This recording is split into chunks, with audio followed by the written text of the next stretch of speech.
всегда бывает так, что приехав на съемки, словно оказываешься дома. Кухня, знакомая обстановка, любимые блюда, ведь мы уже знаем, что вы сегодня будете готовить.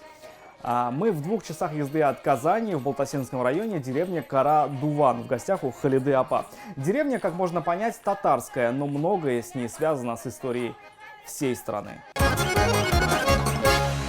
Эти камни когда-то были одной из главных транспортных артерий Российской империи. По ним везли продукты, почту, здесь же проходили эшелоны заключенных. Это знаменитый Сибирский тракт, дорога в Сибирь и до границы с Китаем. Вот здесь, недалеко, километрах в 9 от Кара-Дувана, Сибирский тракт заходил на территорию современного Балтасинского района и чудом сохранился по сей день.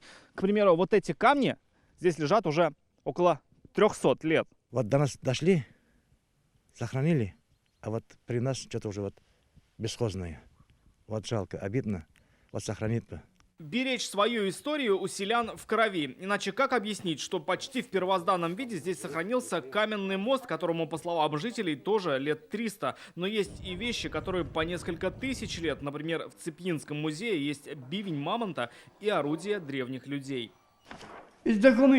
Основатель музея – легендарный фронтовик Гаривзян Галиев. В 60-х он в одиночку начал собирать все экспонаты о Балтасинском районе. С годами коллекция выросла до музея, гордо зовущимся Музеем дружбы народов. Немалую часть здесь занимают залы, посвященные истории Великой Отечественной войны. Основатель считает, не будь дружбы, не было бы и победы.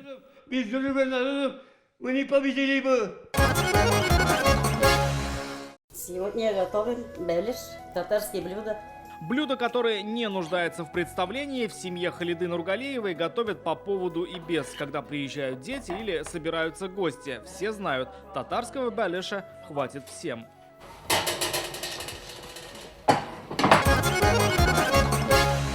Село Кара-Дуван известно еще с начала 17 века. Книги Ивана Болтина деревня Кара-Дуван уже упоминается. Там жили уже татары, но у нас в деревне тоже жили кряшины в одной из улиц. Даже сегодняшний день уже кряшинов нету, они все вышли мусульманские, уже перешли. Вот. Но сохранили все свои древние традиции. Эту народную песню исполняет кряшинский ансамбль соседнего села Цепья. Текст о любви. У нас, в общем, район уважает свой народ, свою культуру, разных национальностей людей, и они все очень дружно живут.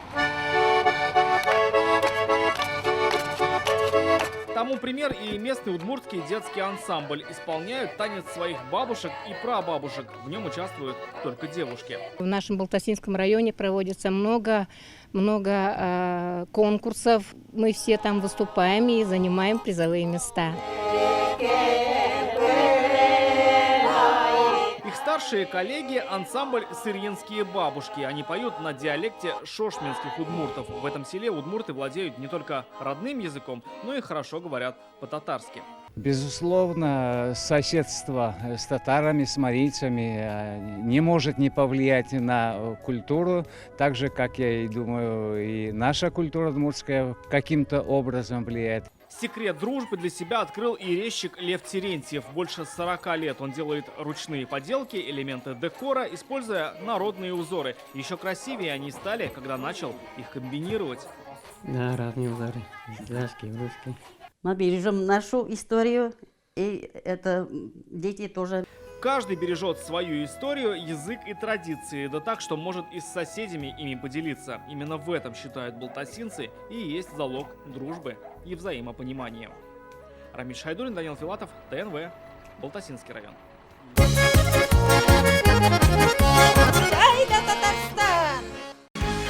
Закажи рекламу на ТНВ. Телефон в Казани 5 705 100.